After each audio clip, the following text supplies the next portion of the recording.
జరిగిన press meet దాని గురించి మీరు ఏమనుకుంటారు? ఎక్కడి నుంచి వచ్చారు? మేము కామారెడ్డి నుంచి వచ్చినామండి. ఈ రోజు నిన్న కవితక్కకు మధ్యాహ్నము ప్రాంతంలో మన పార్టీ నుంచి సస్పెండ్ చేసే అవకాశం లెటర్ ఇచ్చిరు కదా, ఆ లెటర్ సందర్భంగా ఈ రోజు అక్క ప్రెస్ మీట్ పెట్టి మా అక్క అభిమానులం అందరం ఆఫీస్ కు చేరుకున్నామండి. మేము ఏమంటారు? నెక్స్ట్ కార్యాచరణ ఏముంటది? మీ అక్క గారు మా అక్క ఏదైనా తొందరపాటు నిర్ణయం తీసుకోదండి.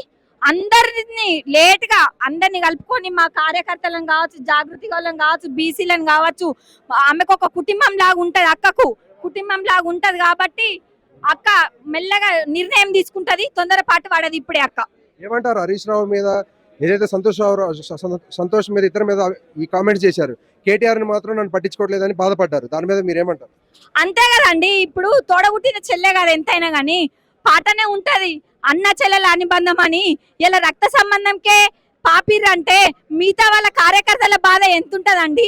మిగతా వాళ్ళ ఇంటి కుటుంబానికే వాపి ఇలా మా అక్కకే ఇచ్చిర్రు సస్పెండ్ లెటర్. మందికి కార్యకర్తలకు ఎంత బాధ ఉంటదండి. హరీష్ రావు అయినా సంతోష్ రావు అయినా ఇలా కేసీఆర్ దగ్గర ఉండి వాళ్ళే కదా అంత జరిపింది.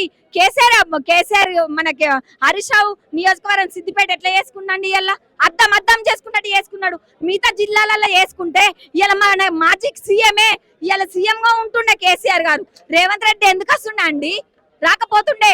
కొంతమంది ఎమ్మెల్యేలు మాజీ ఎమ్మెల్యేలు చేయబట్టే పని చేయలేరు, జిల్లాలల్లా మైనస్ అయింది కాబట్టే మా కేసీఆర్ ఉంటది అనుకున్నారు జనాలు.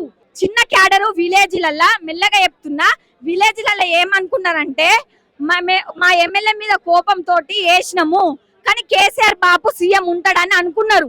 కాకపోతే తీరాచేసరికి ఆ ఎమ్మెల్యే పోయిండు, ఇక్కడ కేసీఆర్ బయటకల్లా కాంగ్రెస్ వచ్చిందని వాళ్ళు బాధపడుతున్నారు. ఈ రోజు అది ఎమ్మెల్యేలది, మాజీ ఎమ్మెల్యేల నిర్లక్షితనం. వాళ్ళు వర్క్ చేయలేరు, పనులు చేయలేరు, కార్యకర్తలు పోతే కలవలేరు, రెడీ కావడం, లిఫ్ట్లలో దిగడం, మాకు మీటింగ్లు ఉందని వెళ్ళిపోవడం, ఎలాంటి పనులు చేయలేరు మాజీ ఎమ్మెల్యేలు.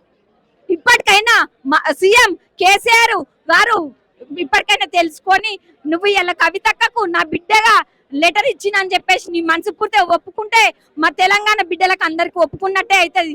బాపు నువ్వు ఇప్పటికైనా కానీ తెలుసుకోవాలా. మళ్ళీ వెళ్ళే అవకాశం ఉందంటారా? మళ్ళీ కేసీఆర్ గారు పిలిచి కవితని ఏదైతే నోటీస్ ఇచ్చామో ఆ నోటీస్ క్యాన్సిల్ చేసి మళ్ళీ జాయిన్ చేయించుకుంటా అంటే వెళ్ళే అవకాశం ఉందా మీ కవితగా?